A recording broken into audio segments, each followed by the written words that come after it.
సైన్యములకు అధిపతియగు ఈ మహాదేవుని నామంలో మీ అందరికీ నా హృదయపూర్వక శుభములు. ఈరోజు మన ధ్యానం మార్కు సువార్త 15వ అధ్యాయం. ఈ అధ్యాయం అంతా కూడా చూసినట్లయితే తెల్లవారుజామున ప్రధాన యాజకులు, పెద్దలు, శాస్త్రులు యేసుప్రభుని పిలాతుకు అప్పగిస్తారు. పిలాతు యేసుప్రభుని విచారణ చేసి ఒక ప్రశ్న అడుగుతున్నాడు. యూదుల రాజువు నీవేనా అని. ప్రభువు మౌనంగా ఉండిపోవడాన్ని గురించి మార్కు రాశాడు. పస్కా పండుగ సందర్భంగా బరబ్బాను విడుదల చేయమని జనులందరూ కోరుకొని యేసుప్రభుని సిలువేయమని కేకలు వేస్తారు. పిలాతు బరబ్బాను విడుదల చేసి యేసుప్రభుని సిలువకు అప్పగించాడు. సైనికులు యేసుప్రభుని పరిహసించటం, ముళ్ళ కిరీటం పెట్టడం మనం చూస్తాం. కురేనీడైన సీమోనుతో యేసుప్రభు యొక్క సిలువను కొంత దూరం మోయించి గొల్గోతా అంటే కపాల స్థలంలో యేసుప్రభును సిలువ వేయడం 22-24 వచనాల్లో మనం చదవగలం. యేసుప్రభుపై ఉన్న అభియోగంను యూదుల రాజు అని ఆ పైన రాయించటం, ఇద్దరి దొంగలతో కలిసి యేసుప్రభుని సిలువ వేసి దారిన వెళ్లే వాళ్ళందరూ కూడా ఆయనను చూసి అపహసించి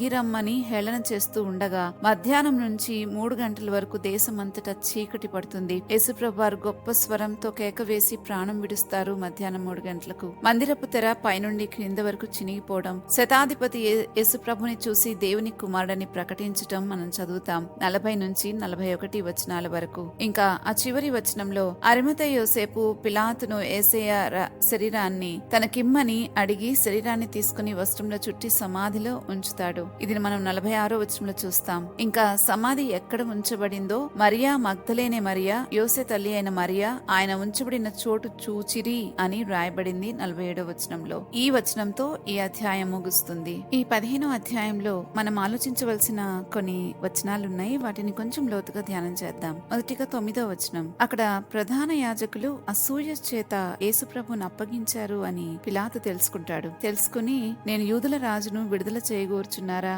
అని జనసమూహాన్ని అడుగుతాడు. ఇక్కడ యేసుప్రభు వారిని అప్పగించింది ఆయన మీద ఉన్న అసూయ చేతనే అని వ్రాయబడింది. మనిషి జీవితాలలో అసూయ అనేది చాలా చెడ్డ పాత్ర పోషిస్తుంది. మనిషిలోని అసూయ ఆ మనిషిని ఎంతో దహించేస్తుందని వాక్యం చెప్తా ఉంది. అసూయ శరీర క్రియల్లో ఒకటిగా పేర్కొనబడింది బైబిల్లో. ఇది కలిగిన వారు పరలోక రాజ్యానికి వారసులు కారు అని స్పష్టంగా రాయబడింది. ఇంకా సామెతలు 14:30లో అయితే సాత్వికమైన మనస్సు శరీరమునకు జీవము, మత్సరము ఎముకలకు కుళ్ళు అని రాయబడింది. శరీర అనారోగ్యానికి దారి తీసే ఒక లక్షణం ఈ అసూయ. ఈ విషయాన్ని వాక్యము పదే పదే చెప్తోంది. ఈ శరీర అనారోగ్యాలు చాలా మట్టుకు మనలోని పాపమే కారణం. అందుకే దేవుని వాక్య ప్రకారం జీవిస్తే మనము చాలా మట్టుకు ఆరోగ్యంగా బ్రతకొచ్చు. ఇంకా యోహాను తన మొదటి పత్రికలో రాస్తున్నాడు 3:12 వచనంలో కయీను హేబేలును చంపిన కారణం రాస్తున్నాడు. కయీను తన సహోదరుని ఎందుకు చంపెను? తన క్రియలు చెడ్డవియు తన సహోదరుని క్రియలు నీతి గలవియు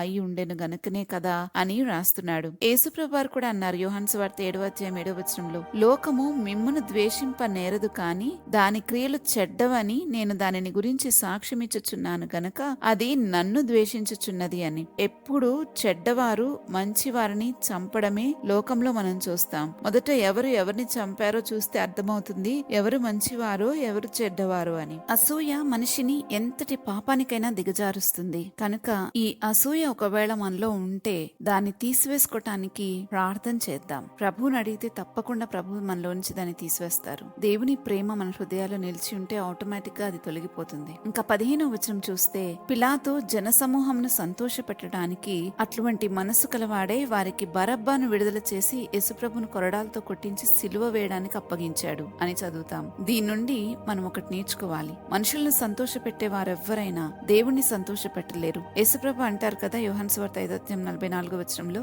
అద్వితీయ దేవుని వలన వచ్చు మెప్పును కోరక ఒకని వలన ఒకడు మెప్పు పొందుచున్న మీరు ఎలాగూ నమ్మగలరు అని. అంటే దేవుని వాక్యాన్ని నమ్మలేకపోవడానికి ఒక కారణం ఏంటి అనంటే మనుషుల మెప్పు కోరడం. మనుషుల మెప్పు కోరే వారిలో దేవుని ప్రేమ నిలిచి ఉండదు అని యోహాను సువార్త 5:42 వచనంలో కూడా ప్రభు అంటారు. ఆ విషయాన్ని చూస్తాం. పిలాతు అలాగే ప్రవర్తించాడు. కనుక దేవునికి వ్యతిరేకమైన కార్యాన్ని పిలాతు చేయవలసి వచ్చింది. ఎందుకంటే మనుషుల్ని మెప్పించడానికి కోరుకున్నాడు కాబట్టి. మనం కూడా మన జీవితంలో చాలా సార్లు ఇలాగే ప్రవర్తిస్తుంటాం. మనుషుల మెప్పు కోరి దేవుని యొక్క ఇష్టాన్ని చిత్తాన్ని పక్కన పెట్టడానికే మనం ప్రాధాన్యతనిస్తాం. ఎందుకంటే మనుషుల యాక్సెప్టెన్స్ కోసం, అది చిన్ననాటి నుంచే ప్రతి మనిషిలో ఉండే నైజం అది. మనుషుల యాక్సెప్టెన్స్ కోసం ఎంతో పరితపించిపోతూ ఉంటాం. అయితే ఇక్కడ ఒక విషయం గుర్తుపెట్టుకోవాలి. దేవుని మెప్పించాలి అనే ఆశ మనలో లేకపోతే దేవుని చిత్తాన్ని ఎప్పటికీ చేయలేము. దేవుని చిత్తము చేయవారే నిరంతరము జీవిస్తారని వాక్యం సెలవిస్తా ఉంది. యోహాను తన మొదటి పత్రిక 2వ అధ్యాయంలో రాస్తా ఉన్నాడు. కాబట్టి మనుషుల మెప్ప దేవుని మెప్ప అనే ఒక చాయిస్ మనకున్నప్పుడు మనం చూస్ చేసుకోవాల్సింది ఫస్ట్ దేవుని మెప్పే.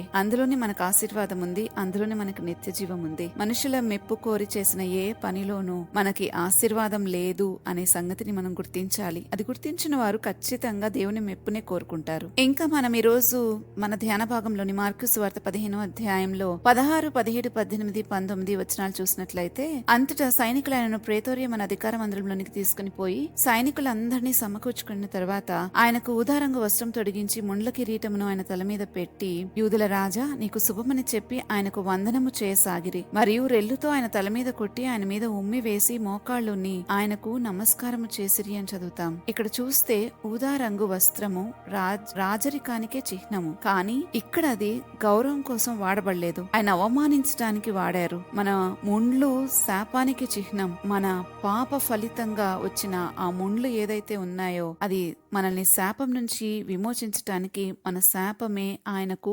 కిరీటమైంది. లోకము రాజును గుర్తించదు. యేసుప్రభుని చూసి చాలా అపహాస్యంతో తిరస్కరించింది. రెల్లుతో ఆయన తల మీద కొట్టడము, ఉమ్మి వేయడము, మోకాళ్ళుని ఆయనకు నమస్కారం చేయటం, ఇవన్నీ కూడా యెషయా పుస్తకంలో 50వ అధ్యాయం 6వ వచనంలోని ప్రవచనం యొక్క నెరవేర్పే. నన్ను కొట్టువారికి నా వీపు నిశ్చితిని, ఉమ్మివేయ వారి నుండి ముఖము మరుగు చేయలేదు అనే ఈ ప్రవచనము అక్షరాల యేసుప్రభు వారు నెరవేర్చారు. దేవుని మాటను నెరవేర్చడం ఎంత కష్టమైనప్పటికీ, ఎంత అవమానకరంగా అనిపించినా, ఎంతగా బాధకు హింసకు గురి అయినప్పటికీ ఆయన ఒక్కటి అక్షరమైన పొల్లైనా తప్పిపోకుండా సంపూర్ణంగా నెరవేర్చారు. ఇంకా 20వ వచనాన్ని మనం చూస్తే, వారు ఆయనను అపహాసించిన తరువాత ఆయన మీదనున్న ఊదారంగ వస్త్రము తీసివేసి ఆయన బట్టలు ఆయనకు తొడిగించి ఆయనను సిలువ వేటకు తీసుకుని పోయిరి అని చదువుతాం. సిలువలో ప్రభు పొందిన గాయాలు, అవమానాలు, నిందలు, దూషణలు, అపహాస్యం ఇదంతా మనం చేసిన క్రియల ఫలితమే. మనల్ని సృష్టించినందుకు మనల్ని రక్షించే బాధ్యత కూడా తానే తీసుకున్నాడు. మరి సృష్టించిన వాడే రక్షించగలడు కదా.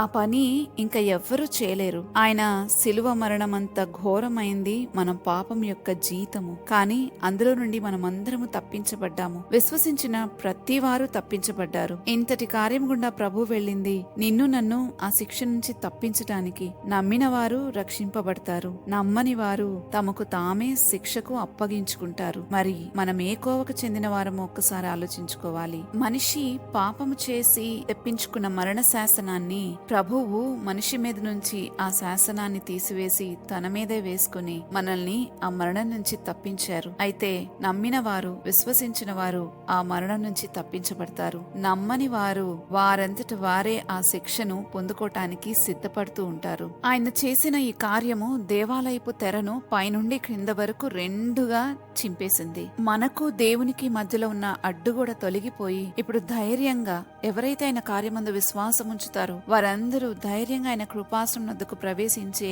ఆయన దగ్గర నుంచి సహాయం పొందుకునే అవకాశము ప్రతి ఒక్కరికి అందుబాటులోకి వచ్చింది. ఆయన శిలువ మరణం చూసి శిష్యులందరూ ఆయన దగ్గర నుంచి పారిపోయారు. అయితే ప్రభు సమాధి చేయబడకుండా అక్కడ విడిచిపెట్టబడలేదు. కానీ దేవుడు ఒక వ్యక్తిని ఎన్నుకున్నాడు ప్రభువుని సమాధి చేయటానికి. ఆయనే అరిమతయి యోసేపు. ఆయన తెగించి పిలాతునొద్దకు వెళ్లి ఆయన దేహాన్ని అడిగి తీసుకుని చక్కగా కొత్త సమాధిలో, తన కొరకు తొలిపించుకున్న ఒక కొత్త సమాధిలో ఆయనను యేసుప్రభు వారిని అక్కడ ఉంచారు. ఆ సమాధి ద్వారానికి రాయి పొర్లించి పెట్టారు.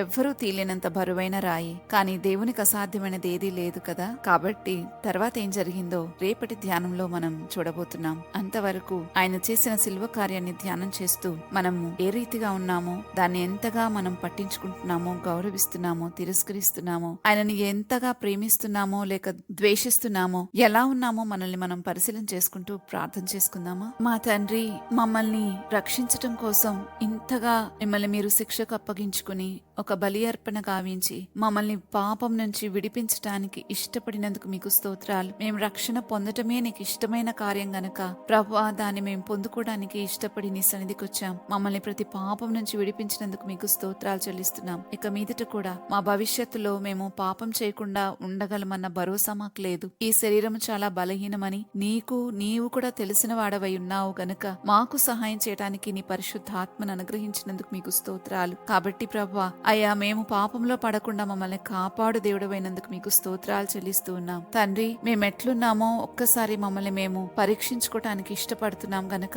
సత్యాన్ని ఇష్టపడుతున్నాం గనక సత్యమే ఎరగాలని కోరుకుంటూ ఉన్నాం తండ్రి. నిజంగా మేము శిక్ష నుంచి తప్పించబడి పరలోక రాజ్య వారసత్వాన్ని పౌరసత్వాన్ని తీసుకోవడానికి మీరు ఇష్టపడుతున్నారు గనక ఆ పౌరసత్వాన్ని మాకు అనుగ్రహించినందుకు మీకు స్తోత్రాలు. దాన్ని పొందుకోవడానికి మేమేమేమి చేయాలో వాటన్నిటిని చేయడానికి మాకు మనస్సు మార్చమని తండ్రి, మా దృష్టి ఎప్పుడు కూడా నీ మీదే ఉంచుకుని నిన్ను మెప్పించే వారిగా ఉండడానికి మాకు సహాయం చేయమని వేడుకుంటూ ఈ మనవులన్నీ యేసుప్రభు నామంలో బ్రతిమాలుతున్నాము తండ్రి. ఆమెన్. రేపటి ధ్యానంలో మరలా తిరిగి కలుద్దాం. అంతవరకు దేవుని కృప మనందరికీ తోడైండును గాక. ఆమెన్.